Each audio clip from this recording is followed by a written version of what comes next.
As we continue in this peaceful mood, let me share with you the news of our congregation. We rejoice with Susie Davis, who is recovering from surgery. And our hearts go out to Nancy Carrillo, whose brother died last week in a motorcycle accident.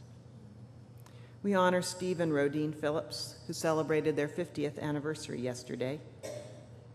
And we celebrate with 3 of our former interns, Carmen, Andrew, and Antonia, who were all welcomed into preliminary ministerial fellowship by the UUA in a ceremony called the Service of the Living Tradition at the General Assembly, which was held in Minneapolis last week. Let us open our hearts to all who celebrate love in this season of commitment, and all who have triumphs like graduations to share. We pray for ease for those who suffer in body, mind, or spirit. We wish all those who did the business of the UUA last week at the General Assembly safe and comfortable travels as they return home today and tomorrow. We pray for ourselves, for peace in all that troubles us. And we pray that we might see the shimmer of beauty and spirit in each of these summer days, appreciating the love around us and the light within. Peace be with you all.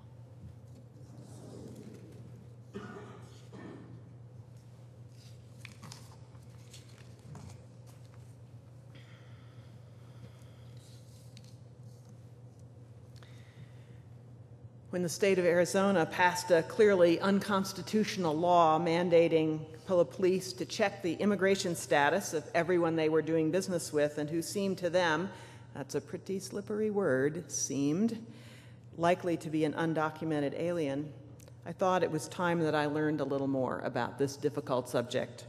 And the best way for me to make sure that I learn something about a new subject is to schedule myself to write a sermon on the topic.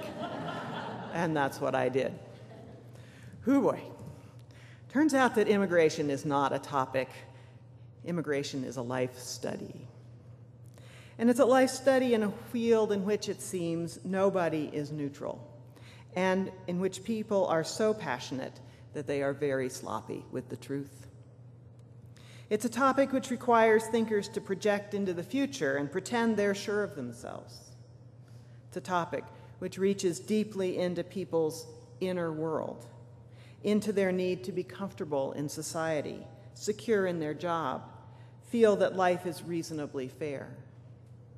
It's a subject that trades in soul-deep fears about change and fear of other.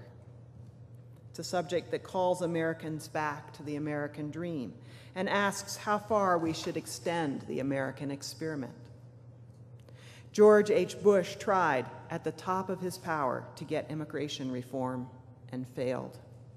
President Obama was going to tackle it, but the recession got in the way. He wisely decided to postpone, but his hand is being forced. And unfortunately, democracy, especially polarized democracy, does not lend itself to decisions in which the facts, the numbers, and the assumptions are soft and everybody's ox is going to be gored.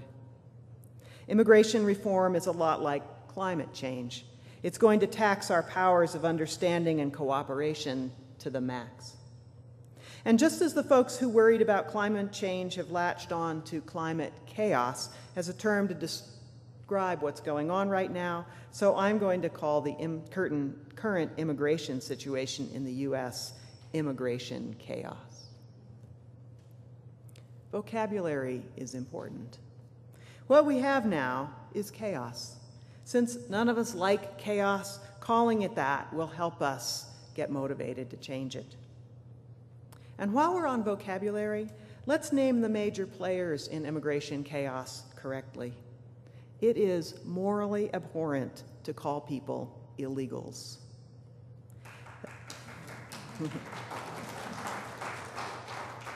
It's similar to calling people suffering from leukemia cancers. It's dehumanizing. And using dehumanizing vocabulary diminishes its victims, and that's immoral, and allows the name-callers to proceed as if human beings were not involved, which perpetuates immorality. A person is a person. Their status may be undocumented, and they may have broken the law, but they are people. So how do you eat an elephant? One step at a time.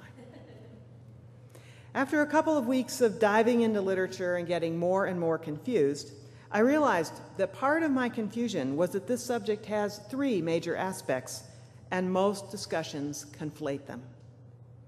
While the three aspects have to be dealt with at the same time, they have to be separated in order to be understood and solved.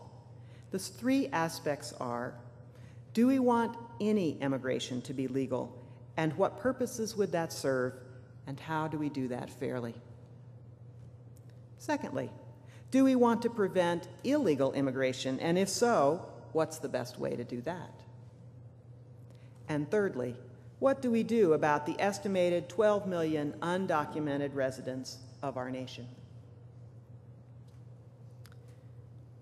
My perspective is the perspective of a minister, of a person especially commissioned by you and by society, by extension, to think about the meanings of things and their spiritual or depth aspects. I'm no expert on immigration. Boy, did that become clear. I'm only an expert on values. So here we go. Bite number one. Why have legal immigration in a nation, and what are its costs? Well, first of all, let's think about this historically. A nation needs immigration when there is a lot of land or when the land has been depopulated. This was the case in the U.S. up to recently. While we should always remember that there were people here before America was here from whom the land was clearly stolen, that's another topic. The need for people to populate the land and own it and develop it according to Western values drove in this nation a very open immigration policy during most of our history. Immigration has made this nation what it is today. You can make a strong case that this nation is no longer in need of more people to develop it and keep it safe. Secondly, you need immigration because you need people to do the work that the native population won't or can't do for the wages that produce goods that people will pay for. Big, long, complicated equation. You need immigration when a nation is not producing enough entry-level workers because of population trends, which is where we are today.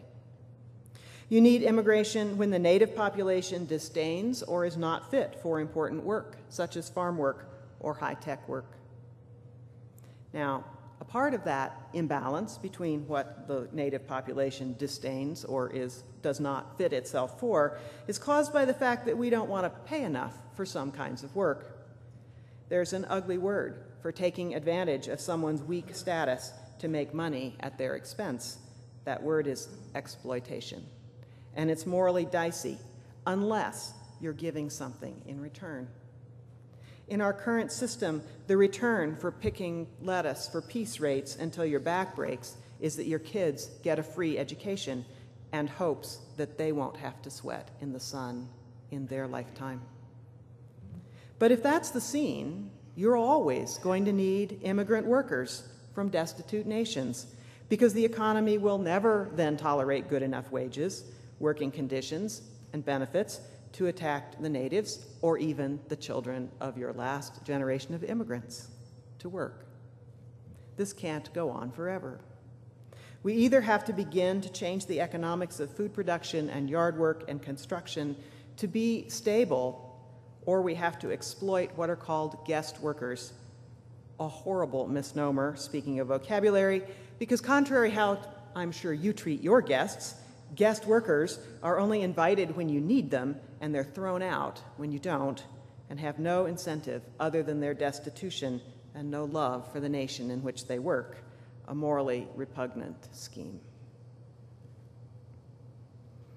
A third reason to have immigration is that a nation understands itself as a nation of immigrants. full of people who have a sense of gratitude that their own immigrant ancestors, or parents, or they themselves, came to this nation and want others to have that chance. All by itself, America for Americans is morally suspect and spiritually bankrupt. A version of, now that I have it, nobody else can come. There are good reasons to limit immigration, but we can never forget who we are, and we should probably always have some immigration because that is who we are. And finally, you allow immigration on humanitarian grounds. You want to rescue people who've been persecuted or who have lost their homes. This is currently a very small portion of immigration, but global warming and sea rise is going to make it big. We might as well get prepared. And why, on the other hand, is immigration periodically resisted, often fervently, in a nation? Some of that, of course, is racism, xenophobia, selfishness, and other pathologies. But there are good and rational reasons that people worry about uncontrolled immigration. First of all, they want a stable population. Runaway population growth is a problem for ecology, and it's a problem for human services. Too much protesting along these lines starts sounding like selfishness, but some is certainly warranted. Secondly, people resist uncontrolled immigration because they believe that national strength is a product of national cohesion and that depends on shared culture and shared language. And they're not wrong about that. There is an American way, for better or for worse. As someone who worked for 3 years with a person who loved the Canadian way and not the American way, I can tell you how pervasive the American way seems to non-Americans. But overall, I like it, and I want to keep it. Thirdly, people resist immigration because it undermines the wages of the least skilled and trained native workers. If my kid had dropped out of high school, I would really care about this. Immigration is an overall boon for the economy, but there's no question about it. It depresses the lowest wages of the native-born workers. Given these reasons for and against immigration as a whole, what might we say about crafting a sensible, legal immigration policy? Here are some of my thoughts, by no means comprehensive, but offered to you after 1 week of study. First of all, it seems to me that a new immigration law needs to slow down the pace of immigration for the moment, to let our self-image as a proud and diverse nation of immigrants reassert itself over the fears and stresses of what has been, in the last 20 years, a very fast pace of change. To ignore the popular feeling about this is to make a space for demagoguery and law-breaking. We are seeing this already, and it's not worth it. Secondly, since we want to and need to control our population, we should limit the number of family members an immigrant can bring with them to this country to their legal partners and their minor children. Everybody else applies on their own. And thirdly, the politicians should hammer out the philosophy of what kinds of industry needs the support of immigrant workers and leave the actual number crunching each year to be worked out administratively. Currently, it's Congress members with no more knowledge than you or I of the subject who set the number of legal immigrants that are allowed each year, and they set the numbers at irrationally low levels. Politicians don't feel they can afford to do anything else. But because these levels are woefully insufficient, there becomes the market for illegal workers. One major goal of immigration reform should be, in my opinion, to end illegal immigration. But there is no fence tall enough and no man's land wide enough to keep out people who want to work if that fence has a sign on it that says, "Help Wanted." So that brings us to bite number 2, illegal immigration. So swallow hard, and here we go. You might think that it goes without saying that we want to end illegal immigration, but I'm sorry to say there are huge and powerful interests which like things just the way they are. These are the employers of illegal workers. The employment of illegal workers is extremely lucrative.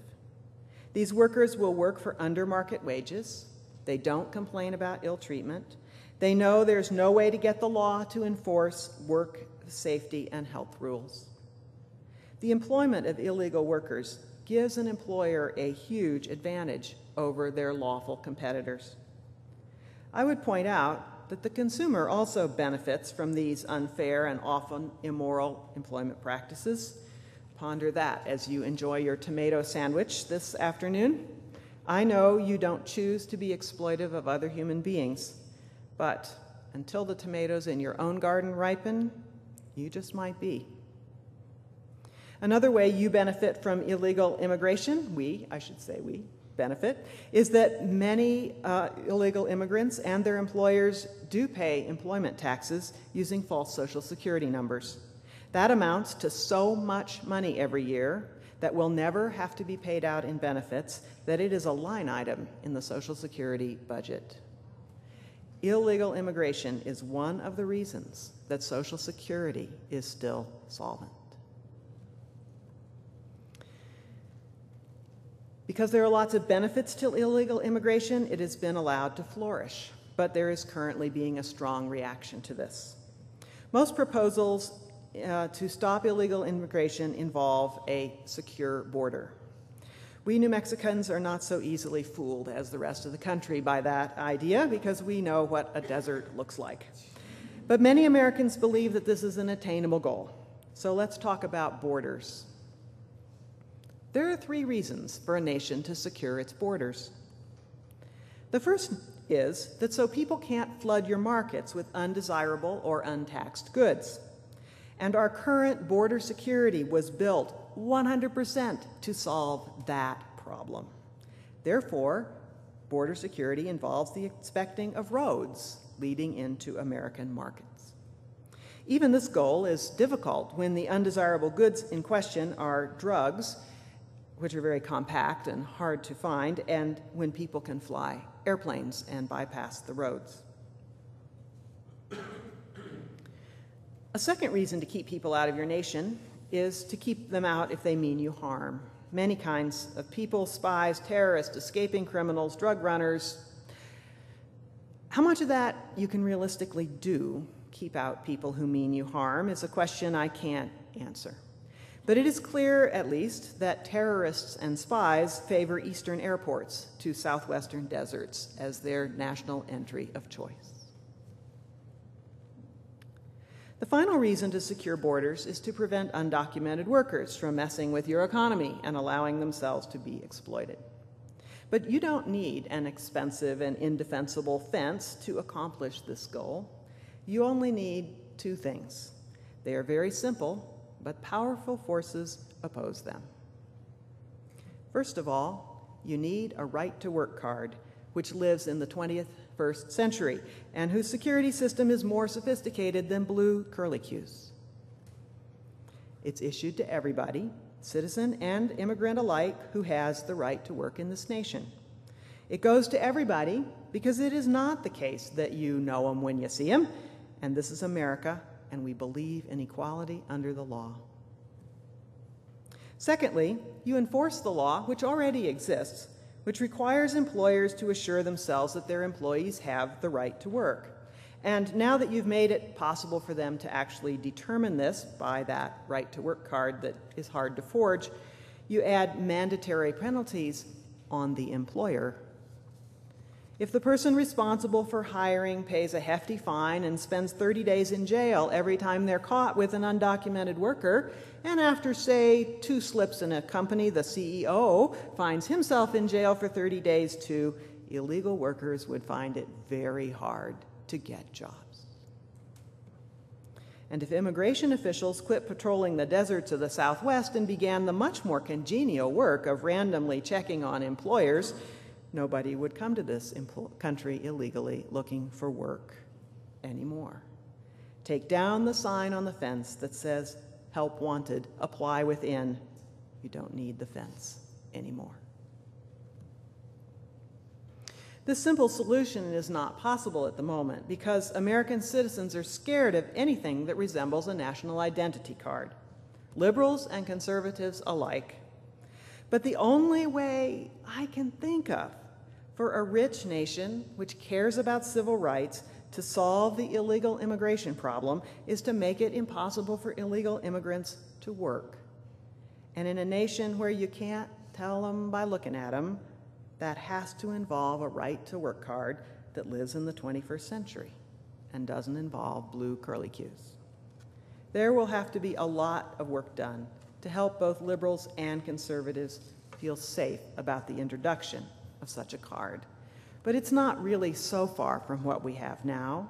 Those of you who have gotten a job in the last 10 years know that you had to bring in 2 of 3 mixture of documents in order to be employed to assure your employer that you were legal to work. It's time that we just do it right. Bite number 3. Current law-abiding, undocumented residents and their citizen children. Okay, so we've solved 2 parts of the problem now, the 2 easy parts. We've rationalized legal immigration so that it serves the goals of our nation while protecting our culture. And we have all but eliminated illegal immigration by making it impossible for illegal immigrants to work. Now, the really hard part. What to do about the 12 or 13 or maybe more, everyone agrees that it's 12 to 13, but nobody really knows, million people who are here illegally. No small problem, all our fault, caused by the fact that we didn't solve problems number 1 and 2 in a timely way. So 12 to 13 million people, that's the combined population of New Mexico, Arizona, and Colorado. Imagine all of us gone. Nothing left but cows and chili plants withering in the sun. Last year, the INS worked its little heart out and deported a record 300,000 undocumented aliens from this country. At that rate, we're talking about 35 years. And as much money as currently goes into the entire Health and Human Service annual budget in this nation. And such a move would have a dire effect on our economy and leave employers without workers and children without parents. Which reminds me, it is time to amend the Constitution to end the birthright provision. In most of the nations of this world, you're only a citizen of that nation if at least one parent is a citizen. We should do the same. It's not good for children to be citizens of a nation their parents don't have a right to reside in. And it significantly limits a nation's ability to humanely control illegal immigration. Polls show that most Americans believe that undocumented workers who have obeyed the law and been employed for many years should be allowed to become citizens of this nation. There's a vocal minority which just wants undocumented workers to go away. No doubt many of you heard on NPR last night a heartbreaking story about a star Harvard student that some people think should be deported because his mother brought him here illegally at the age of 4. Anyway, that vocal minority that just thinks undocumented workers can go away is ignorant but insistent. They will have to be careful political calculus created to accomplish this, with pros and cons and oxes gored for everyone. It will take a long time, and it's time to start. Next Sunday is the 4th of July, a day we celebrate in gratitude for this, the land of the free. Last year, on the 4th of July, 6,000 people took the oath of American citizenship, including 1,000 in Disney World, guests of the Disney Corporation, and 237 in Iraq, soldiers born in more than 50 nations, serving in our military, who were encouraged to apply for citizenship. That makes me so proud. That brings tears to my eyes and a catch to my voice. That's who our nation most deeply is. This is a nation which took the humble and the poor and the yearning to breathe free, who were actually the enterprising, the energetic, the hopeful, and the entrepreneuring of the world's poor, and welcomed it to its lamp-lit shores. We still do. And if we are wise and if we are careful, we will always be able to continue. It's just who we are. So let's end the chaos and enjoy once again being American.